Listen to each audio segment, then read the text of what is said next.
Bienvenidas, bienvenidos a esta nueva edición de Chat Político. Aquí nos reencontramos nuevamente en el 30 de la TDA, 22 de Supercanal HD. También estamos en www.unidiversidad.com.ar. En esta jornada y en este programa vamos a hablar de distintos temas. Vamos a hablar de transformación digital.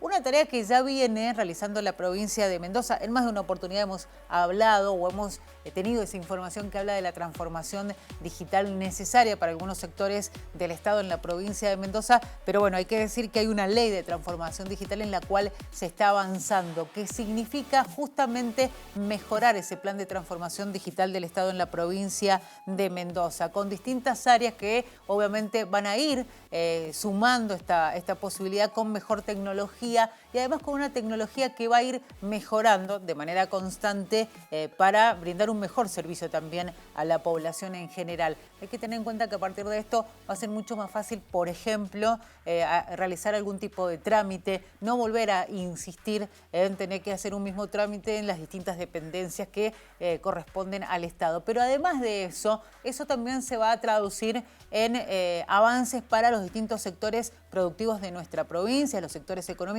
El beneficio realmente es muy amplio. Vamos a hablar de este tema con Mercedes Ruz, que es senadora provincial del radicalismo, que obviamente nos va a dar los detalles. También cómo se viene trabajando en la provincia de Mendoza. Hay ejemplos claros y ella los va a estar compartiendo con nosotros aquí en el programa. Y sobre todo, también cómo va a ser la financiación de esta transformación digital, que sin duda es un gran avance para el gobierno de la provincia de Mendoza. También vamos a estar hablando de economía y ahí nos vamos a meter con las medidas que dio a conocer el ministro de Economía, Sergio Massa, en los últimos días. Son varias las medidas.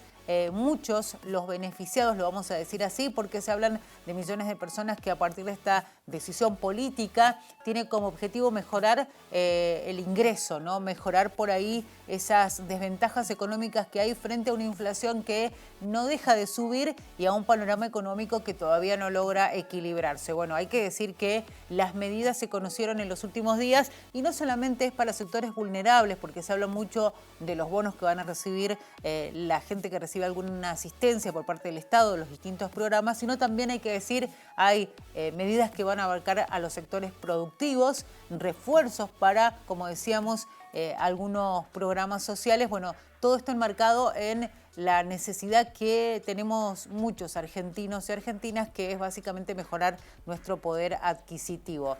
Trabajadores del sector productivo, trabajadores del sector público que se van a ver beneficiados con un bono extra que se va a dar en los próximos meses. Bueno, vamos a hablar de estos detalles y en realidad vamos a analizar con Nicolás Aroma, que es economista, cuáles son las ventajas, porque también hay que decirlo que a partir de estas medidas se hablaba mucho de las desventajas, si realmente era valioso, que analizaban los sectores que se veían beneficiados o no tanto con estas medidas. Bueno, hay que decir que algunos han sido cautos a la hora de hablar porque entienden que esto va a llevar un proceso, mientras algunos son un poco críticos de las medidas porque entienden sobre todo esos sectores que tratan de sobrevivir con sus emprendimientos, los empresarios, sobre todo los pequeños empresarios, la gente de la CAME, que ha dicho que es complicado hacerle frente a estas decisiones que toma el gobierno nacional y la cartera económica, por ejemplo, de entregar un bono a los empleados que tienen relación de dependencia. Bueno, vamos a hacer el análisis, vamos a ver si están a tiempo las medidas, si no, lo va a decir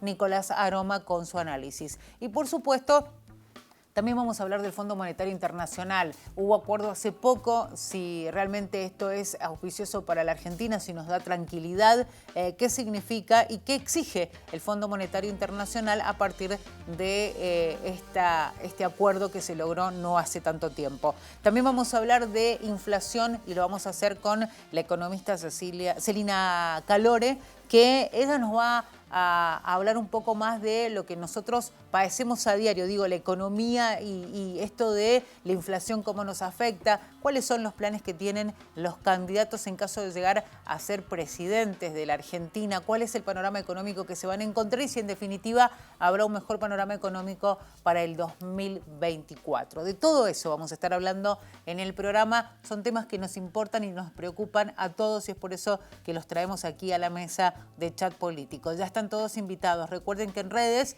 estamos en Twitter, en Facebook e Instagram, ustedes nos pueden enviar algún comentario o también, como siempre, la invitación que hacemos es a que nos sugieran temas. Estamos en Twitter como Señal UTV, en Instagram como Unidiversidad y en Facebook como Señal U. Nos vamos a la pausa y ya venimos para meternos de lleno en los temas de hoy. No se vayan.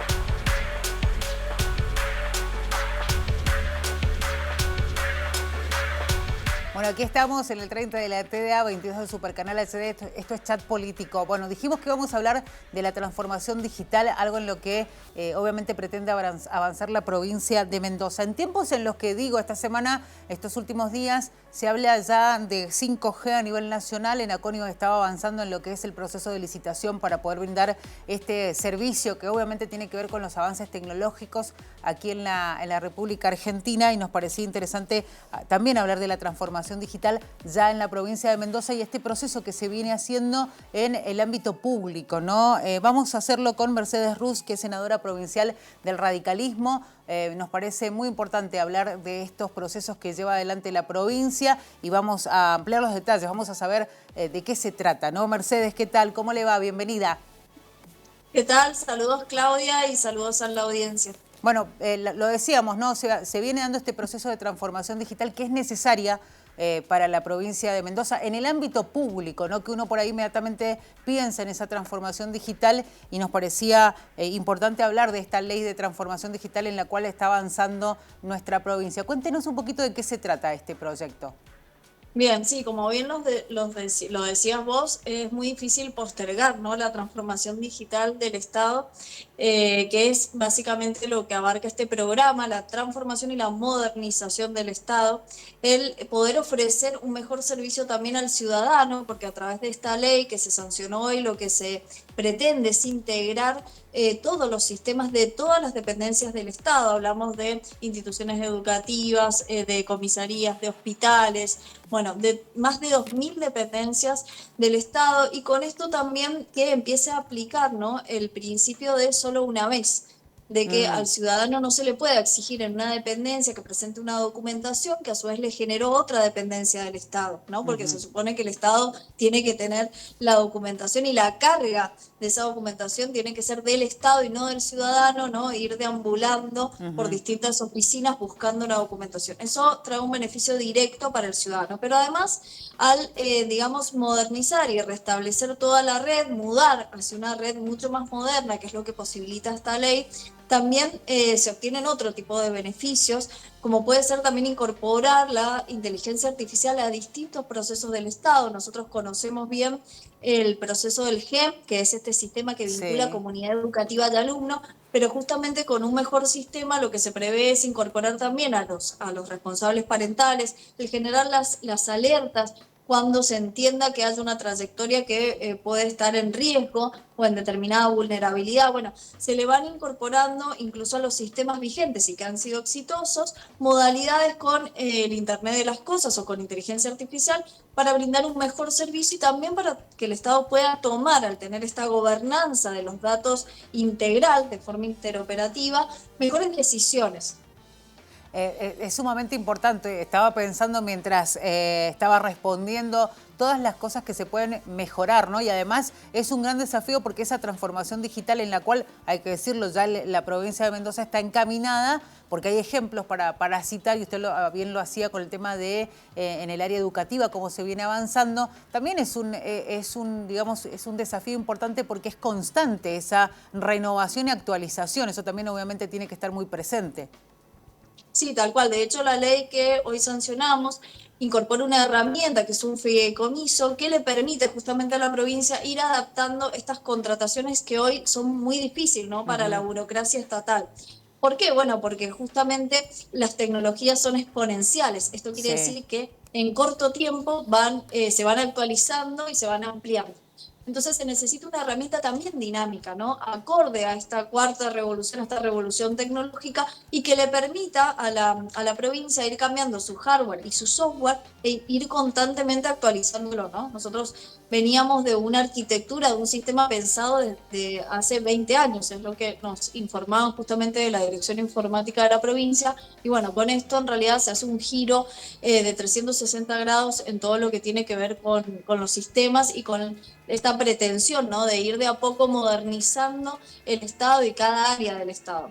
Bueno, usted hacía referencia, Mercedes, esto de cómo va a beneficiar a las distintas áreas del Estado, pero uno entiende que también lo hacía mención esto del beneficio que va a tener el ciudadano porque va a agilizar un montón de trámites. Ahora la pregunta es, esta transformación digital, ¿cómo puede llegar a otros sectores que son más económicos? Se me ocurre pensar a los sectores productivos. ¿Hay alguna posibilidad de que también esa transformación de manera indirecta tenga relación con esos sectores?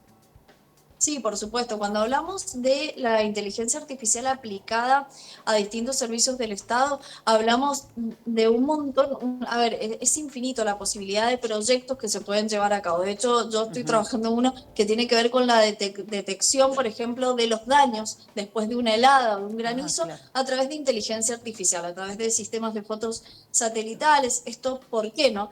Porque a veces la constatación presencial del daño se demora y este agricultor, este productor, tiene que esperar que le vengan a constatar para poder replantar, para poder mover todo eso que, bueno, ha quedado vetusto, obviamente, y que tiene que volver a generar una fertilidad en la tierra.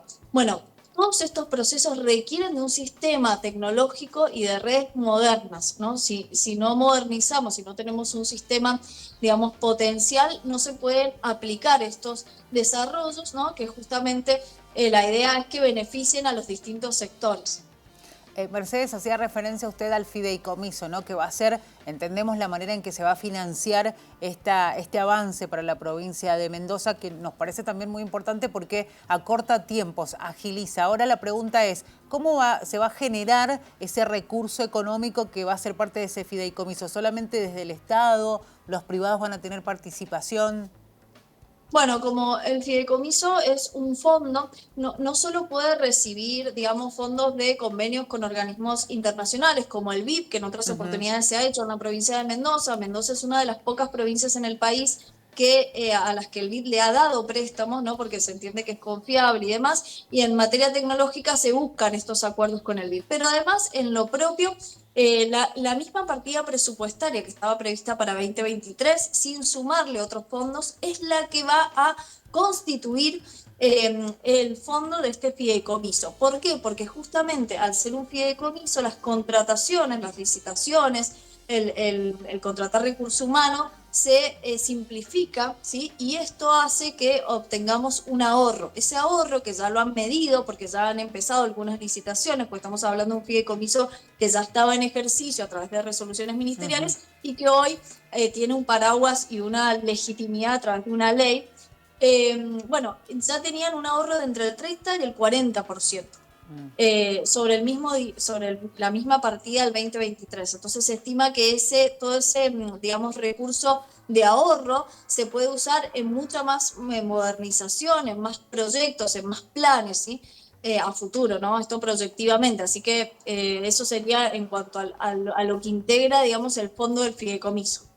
Bueno, la idea es esto que es la transformación digital, como decíamos, volvemos a hacer hincapié en que ya se viene trabajando, pero me imagino que también es todo un tema dar prioridades, cuáles son las áreas del Estado que necesitan de manera inmediata ese proceso que ya lo vienen dando. Digo, ¿cómo es ese momento en que se dan esas prioridades?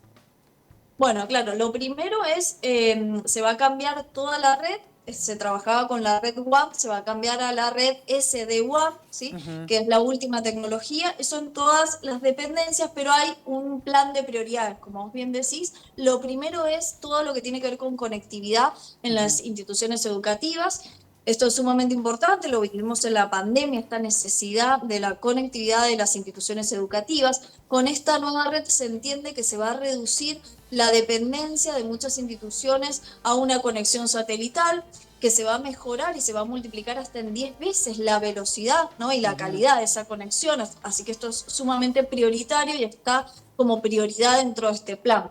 También está como prioridad lo que tiene que ver con dirección de personas jurídicas, esto que vos también preguntabas recién, bueno, ¿qué beneficio a la parte productiva? Bueno, esto también tiene que ver con las empresas, con las pymes, ¿no? que por ahí tienen también mucha burocracia en sus trámites. Bueno, el incorporar rápidamente y en digitalizar y modernizar todo lo que tiene que ver con DPJ, bueno, ayuda a ese sector muy castigado. Y además estamos hablando de un proceso que va a incorporar firma digital, sí, que va a permitir justamente que el ciudadano, esto en distintas áreas, pueda firmar o suscribir un trámite con el Estado desde cualquier lugar, y esto es muy importante, porque bueno, también se viene aplicando esta inteligencia artificial para acreditar identidad, ¿no? Lo vemos con cualquier banco, bueno, esto también hoy se quiere incorporar al Estado provincial, ¿no? Para poder dar fe de esa identidad sin necesidad de movilizarse, simplificando trámites. Incluso se estima que muchos trámites o muchos pasos en los trámites habituales de distintas dependencias van a quedar eliminados, ¿no? Con esta incorporación de tecnología y de procesos de inteligencia artificial digamos, los trámites que estábamos acostumbrados. Bueno, eliminando un poco la burocracia, de la cual siempre nos quejamos y bastante, digo, ¿no? Los ciudadanos y ciudadanas cuando tenemos que hacer algún tipo de gestión o de trámite, ¿no? Sí, y todo a costo además, ¿no? Porque claramente siempre hay una tasa que tiene que ver con ese servicio. Entonces, si yo tengo que eliminar porque el mismo sistema me va a dar ese documento o por lo que sea, bueno, también eliminamos costos. Eso también está valorado. Sin duda, y el tiempo de las personas que también es muy valioso y por supuesto de quienes trabajan en esto. Muchísimas gracias, Mercedes. Queríamos conocer un poco más sobre este tema. Nos parece que es sumamente positivo para la provincia de Mendoza y bueno, ojalá se pueda avanzar pronto en todo lo que tiene que ver en la transformación digital de la provincia por el bien de todos. Así es que será hasta cualquier momento. Bueno, Claudia, muchas gracias. Hasta luego.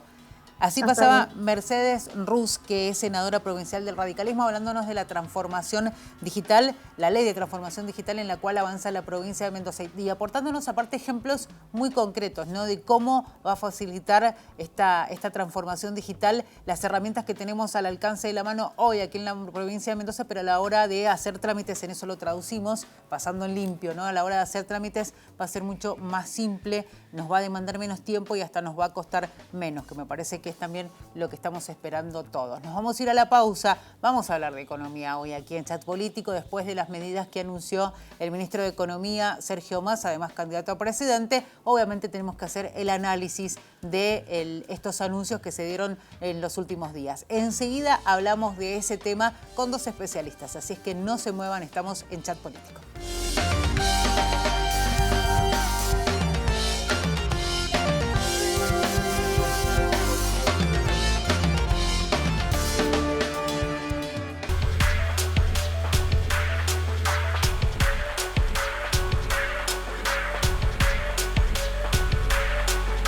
De vuelta aquí en Chat Político. Recuerden que pueden volver a ver el programa, ustedes ya saben, en nuestro canal de YouTube, como Unidiversidad nos buscan, y si no, también tienen la posibilidad de vernos en www.unidiversidad.com.ar, nuestro sitio web. Se van a la pestaña de Señalú y ahí nos van a encontrar como Chat Político. Estamos en este 2023, ya venimos por la 7ª temporada. Momento de hablar de economía y sobre todo lo decíamos recién y lo decíamos durante el comienzo del programa. Queremos hacer un repaso y sobre todo el análisis de las medidas de Sergio Massa. Lo vamos a hacer con Nicolás Aroma, economista, quien tenemos ahí del otro lado. Nicolás, ¿cómo estás? Bienvenido.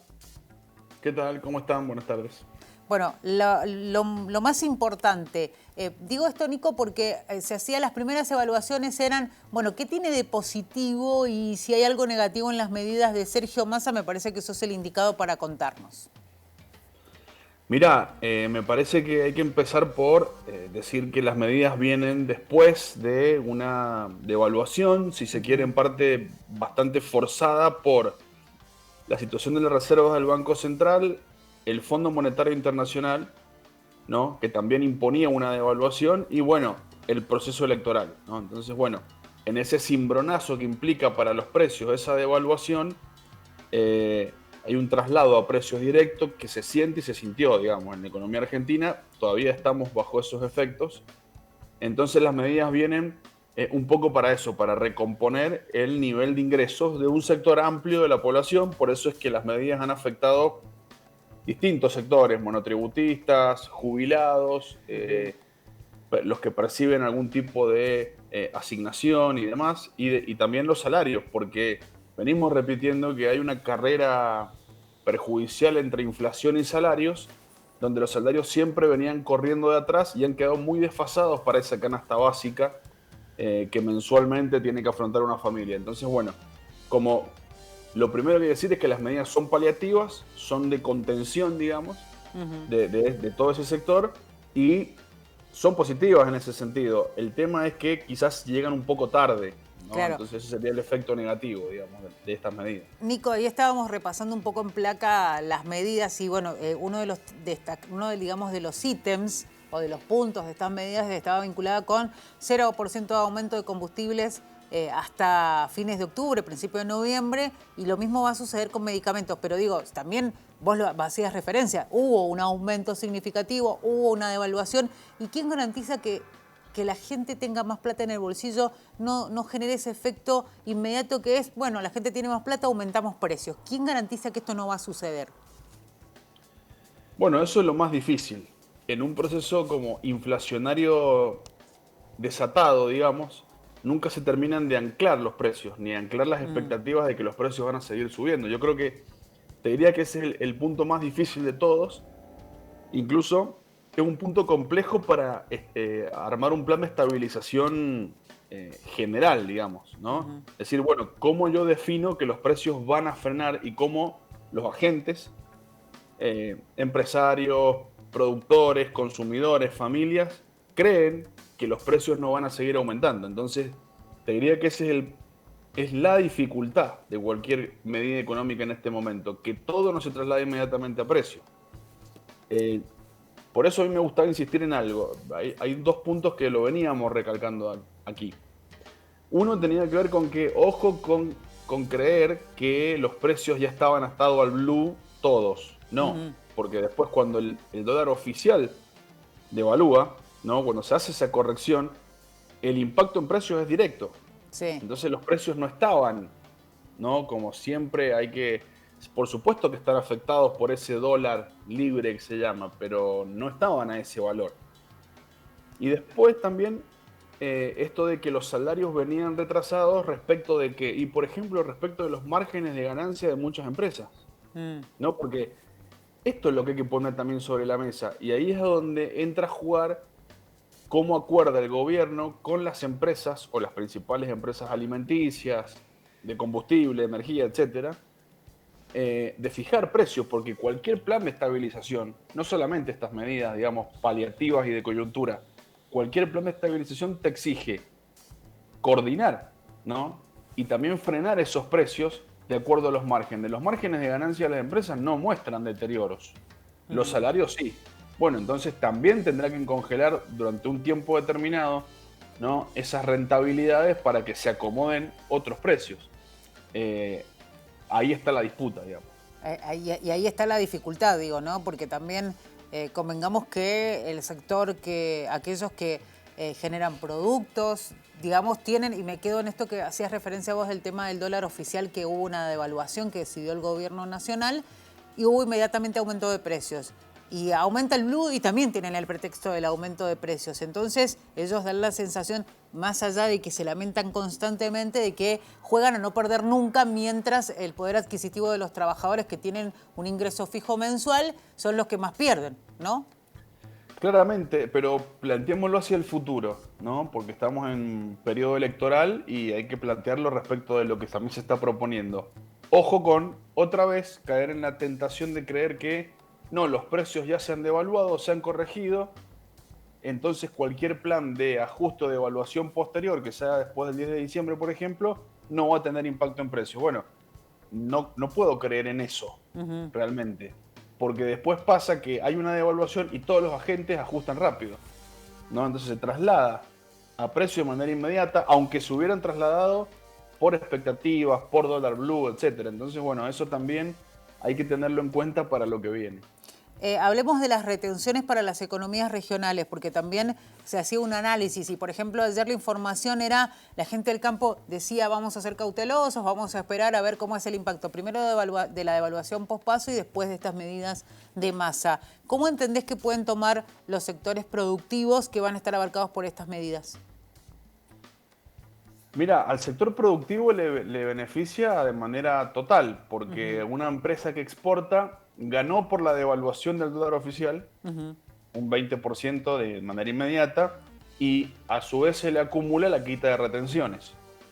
Digamos que es el sector que venía pidiendo la devaluación, sí, de acuerdo a sus intereses. Por ahí lo que uno ve es que, viste, rápidamente hay como que tener cuidado porque se paran rápidamente los dos lados del mostrador. O sea, si hay un sector que pedía la devaluación porque efectivamente la necesitaba para mejorar sus rentabilidades afectadas, era cierto sector exportador. Bueno, pero no hemos dejado de escuchar también ese mismo sector un poco diciendo, bueno, pero ahora tengo que importar insumos que están dolarizados. O, ¿qué pasa con los precios? Bueno, no, porque cualquier medida económica, te diría en cualquier momento, va a tener un efecto colateral. Entonces vos tenés que definir cuál es tu objetivo de esa medida. Por eso te diría que es lógico que los que se quejen de una devaluación sean un amplio sector de la población que no puede atar sus ingresos a las exportaciones, por ejemplo. No es lógico que lo haga el sector que se ve beneficiado por la medida. Igual lloran, eso hay que decirlo. No, sí, claramente, de hecho lo hemos visto estos días. Sí, ahora te quería preguntar un poco, porque digo, automáticamente los medios, después de los anuncios de masa, que bueno, van a beneficiar en gran medida a los sectores más vulnerables, hablábamos de los bonos a los empleados que tienen ingresos más bajos, a los jubilados y pensionados que cobran la mínima. Se hablaba inmediatamente del plan platita, ¿no? Esa frase que suena a veces bastante particular y hasta podríamos decir despectiva y desagradable. La pregunta te la hago a vos, Nico, ¿de dónde va a salir todo ese dinero que se necesita además para hacer frente a estas medidas? Digo, como para aclarar el panorama, porque es fácil hablar o instalar ciertas frases que son hasta negativas para la concepción que tenemos los ciudadanos de unas medidas que tienden a mejorar las condiciones para los sectores más vulnerables. Mira, vuelvo a lo de recién. Me parece que hay que saber desde dónde pararse para criticar o apoyar una medida. Si la crítica venía justamente por el lado de que la inflación deterioraba los ingresos, y cuando aparece una medida, para mí tardía, muy tardía, ¿no? Que dice, bueno, vamos a mejorar los ingresos de determinado sector, y después aparece esta connotación negativa de llamarlo plan platita, bueno, no va por ahí la cosa, la discusión seria y racional. No va por ahí, porque si vos me estás diciendo que te preocupan los ingresos de un sector amplio de la población, cuando le mejorás ese sector, empezás a hablar de que eso tiene un costo fiscal o puede generar una situación fiscal más complicada, bueno, por supuesto que la va a generar. O sea, o te quejas del déficit fiscal o te quejas de los ingresos. En economía no hay vueltas. O sea, o hablas de equilibrar las cuentas o hablas de equilibrar ciertos ingresos de determinados sectores. Si no, vas a tener que estar saltando de una punta a la otra, pero eso no es serio. Esa es mi opinión. Yo creo que las medidas aún así son insuficientes, porque llegan tarde, digamos, porque no solamente ha pasado la devaluación de este momento, sino ha habido una inflación acumulada importante durante el año y los ingresos se han ido acomodando muy tarde. Y te diría que los ingresos informales, es decir, los que no están ni en el sector privado ni en el sector público de manera registrada, lo han sufrido mucho más. En ese sentido te digo que toda medida económica tiene un sacrificio fiscal o un sacrificio. Por ejemplo, voy a este punto. Estos últimos 12 meses no se han caracterizado justamente por ser de plan platita. Todo lo contrario. Han sido más bien tirando para el lado del ajuste fiscal y el ordenamiento de las cuentas públicas. Y sin embargo, la inflación mensual se duplicó respecto de lo que venía pasando anteriormente, ¿no? Entonces, cuando vos ves eso, no te asegura nada. Digamos, el plan platita no te asegura que haya un descalabro fiscal y el ajuste fiscal no te asegura que bajes la inflación. Tal cual. Y está claro porque digamos que la inflación no baja y la economía tampoco logra el equilibrio que todos esperamos. La última consulta que te quiero hacer, y en eso me traslado al acuerdo con el Fondo Monetario Internacional, porque había expectativa, finalmente se llegó a un acuerdo. ¿Cuál es el precio que va a tener que pagar inmediato Argentina a partir de este acuerdo? Digo esto porque también los medios se han ocupado en las últimas horas de hablar, bueno, que se van a ajustar jubilaciones, que va a haber la famosa palabra ajuste que nos pesa tanto. ¿Cuál es la realidad en cuanto a lo que tenemos que cumplir de manera inmediata con el fondo?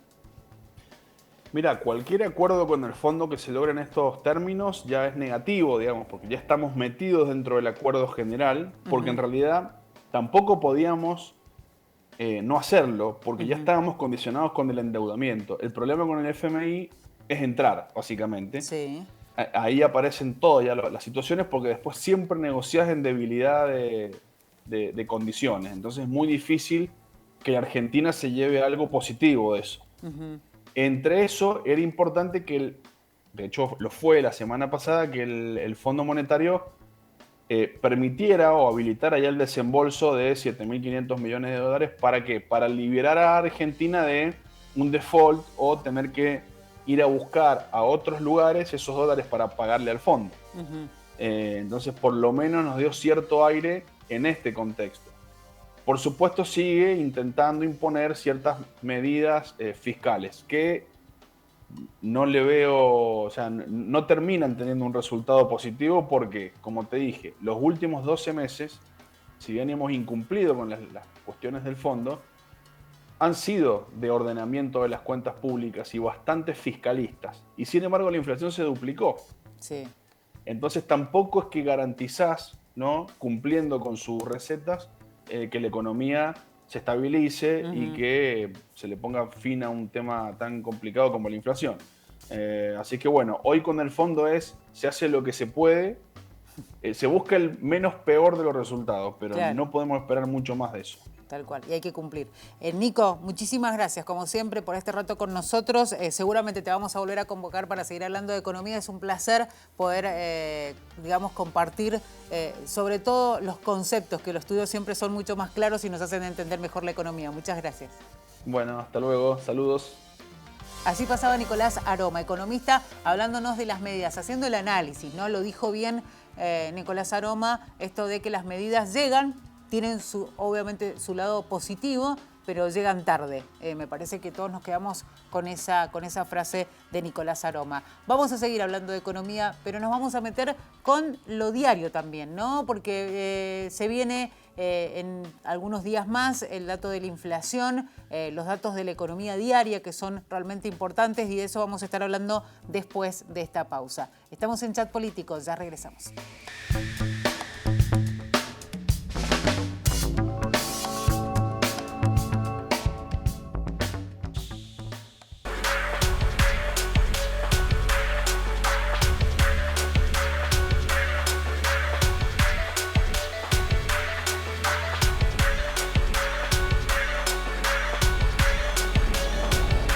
Vamos a hablar de inflación en Chat Político y por supuesto lo vamos a hacer con una especialista, con Celina Cadore, que es economista, está ahí del otro lado. Celina, ¿qué tal? Bienvenida, gracias por atendernos. ¿Qué tal? ¿Cómo están ustedes? Muy bien por acá. Muy bien. Bueno, la pregunta del millón. ¿Tiene algo para hacer el gobierno de Alberto Fernández en cuanto a la inflación antes de que termine su gestión? Bueno, lo que está intentando hacer y sigue es por la vía de los controles o de los acuerdos, mejor dicho, de precios de manera sectorial. Es algo que ha sido, digamos, un poco la estrategia en lo que va de estos 3 años y medio de gestión, y que la verdad no ha dado los resultados que por ahí esperaban de frenar la inflación, porque no se trata de una política antiinflacionaria. Pero bueno, siempre es mejor que estén estos acuerdos a que no estén, pero realmente frenar hoy la inflación requiere de mucho más, requiere de un compromiso de todos los sectores de la economía, un gran acuerdo político que creo yo de acá lo que queda para de terminar el mandato de Alberto Fernández va a ser muy difícil llevar a cabo algo de esas características. El panorama no es el mejor. Ahora la pregunta es, ¿Cuál es el panorama económico que se empieza a tejer a partir de quienes pueden llegar a ser gobierno después del 10 de diciembre, según obviamente el resultado electoral? ¿Cuál es el panorama que ustedes ven se puede dar? Bueno, a ver, depende mucho, por supuesto, de quién va a ser el nuevo presidente, porque lo que se están planteando son visiones totalmente contrapuestas, digamos, ¿no? El candidato que obtuvo la mayor cantidad de votos, el candidato Milei, tiene una idea de libertad económica, digamos, absoluta, y eso significa de relegar el Estado prácticamente y dejar todo lo que tiene que ver con la economía en manos del mercado, en una economía que requiere, por supuesto, siempre una intervención del Estado, por ejemplo, con lo que estuvimos viendo que sucedió en los últimos días, ¿no? Hubo una devaluación del tipo de cambio, el Estado ahora sale con políticas para contener el impacto que puede tener en los bolsillos de las personas esta escalada del tipo de cambio. Bueno, ¿no? En un contexto donde se busca que el Estado no intervenga, estas posibilidades estamos hablando de que se resuelvan entre los propios agentes, actores económicos. Así que va a depender mucho de eso. Hablando en general de la macro, podemos decir que el año que viene va a haber algunas cuestiones un poco más positivas, porque este año tuvimos una sequía que no se va a volver a repetir, y eso es algo positivo para nuestro país, porque vamos a tener más dólares de los que tuvimos este año para hacer frente a todas las demandas que tenemos de la divisa, y eso sí va a ser algo común a todos los gobiernos, a cualquier gobierno que asuma. Ahora bien, ¿qué se van a hacer con esos dólares? Va a ser la clave y la impronta que le va a poner cada gobierno, digamos. Celina, pensando en un panorama un poco más positivo para el año que viene, ¿no? Que lo acabas de mencionar, ¿qué puede pasar con la inflación en relación a ese mejor panorama que se ve económico y productivo? Si va a tener un impacto en la inflación que se entiende va a ser de 3 dígitos para este 2023.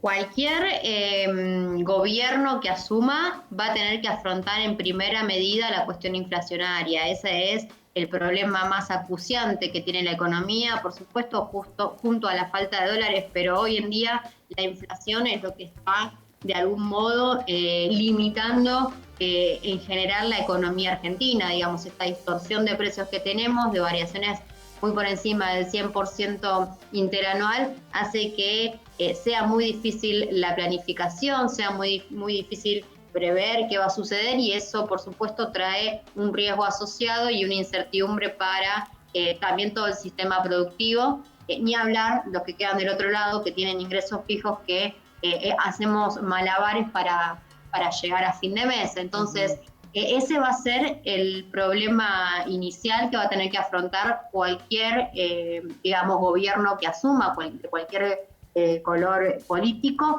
y acá hay que ver de qué manera se va a buscar resolver esa cuestión, si va a ser, digamos, intentando preservar un entramado productivo, o si se va a buscar, como en otros momentos por ahí, una salida del lado financiero a través de una financiarización de la economía que podría ser muy perjudicial para los puestos de trabajo y el sistema industrial de Argentina.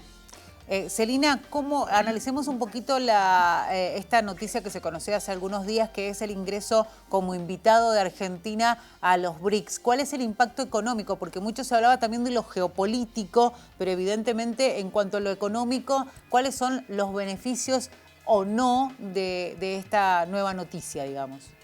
Bueno, podemos decir que en la inmediatez no nos va a solucionar ninguno de los problemas que tienen los sectores populares de Argentina, digamos. Hoy el ingreso a los BRICS no nos va a solucionar inmediatamente ni la inflación ni la falta de dólares. Sí, es una alianza, digamos, es una estrategia, digamos, no solo de geopolítica, sino también en materia económica, porque estamos entrando a un bloque de países con los que nosotros tenemos mucho comercio internacional, y eso nos va a abrir puertas para profundizar esos vínculos comerciales en un mundo globalizado. Por supuesto que eso no quiere decir que dejemos de tener relaciones económicas con, por ejemplo, Estados Unidos, digamos, no hay que mirarlo de manera contrapuesta, sino que tenemos que mirarlo de una visión estratégica, donde 3 al menos de los países que integran los BRICS son nuestros principales principales socios comerciales, ¿no? China, Brasil, India para la provincia de Santa Fe,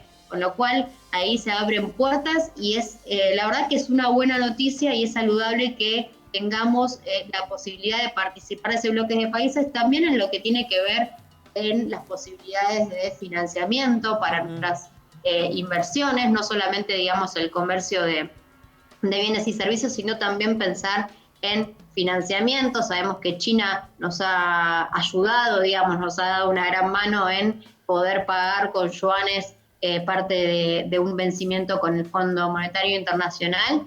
Y bueno, esas cuestiones son importantes de poder conservarlas. Bueno, y también, ¿no?, nuestro gran vínculo con Brasil, que es nuestro vecino y es un gigante latinoamericano, el cual siempre, digamos, necesitamos tener como socio. Celina, hay de los 3 candidatos más fuertes, hay 2 que ya obviamente se han pronunciado. Uno en contra de los BRICS y otro en contra hasta del Mercosur. ¿Cómo pinta un panorama si se da esa posibilidad de que algunos de esos 2 candidatos gobiernen? Bueno, yo la verdad que creo que ninguno de los dos va a hacer lo que dice de cortar vínculos con un país, por ejemplo, como China o con Brasil, porque sería absurdo, ¿no? Solo pensar de dónde sacaríamos los dólares de la exportación para suplir lo que se comercia con esos 2 grandes países. Yo creo que ahí esas declaraciones se ponen mucho el velo ideológico y no se está pensando realmente de manera racional. Digamos, hasta Estados Unidos comercia con China. Estados Unidos, digamos, no es que por no podamos ser tan ciegos ideológicamente de no ver las ventajas de este mundo que en realidad es un mundo capitalista y globalizado, y bueno, nosotros tenemos que tener relaciones con otros países de manera estratégica y siempre intentando preservar nuestra autonomía y nuestra soberanía, cosa que no se hizo, por ejemplo, al volver a pedir el crédito al FMI en el año 2018, que nos ató de manos nuevamente con un Fondo Monetario Internacional que nos prestó una cantidad de dinero irrisoria, que estaba por fuera hasta de sus estatutos, y que de esa manera nos está sometiendo hoy a muchas de las medidas que se tienen que tomar y que no nos deja tomar de algún modo otras medidas que, por ejemplo, un gobierno de corte nacional y popular, un gobierno peronista podría estar haciendo ante esta coyuntura mala como fue la sequía, con suplir los ingresos, por ejemplo, de trabajadores y trabajadoras. Celina, muchísimas gracias por la nota. Gracias a ustedes, un saludo. Hasta luego. Celina Cadore, economista, bueno, haciendo el análisis, ¿no?, de tema de inflación. Muy interesante lo que decía en cuanto a cómo se pueden enfrentar los candidatos, ¿no? Ese panorama que se puede dar según cómo sea el resultado electoral de estas presidenciales en este 2023 y cómo será el panorama el año que viene. Y optimista, ¿no?, con respecto a lo que sucederá a partir de la situación climática, meteorológica, que puede condicionar sin duda la economía no solamente de Argentina, sino de todos los países del mundo a partir del 2024.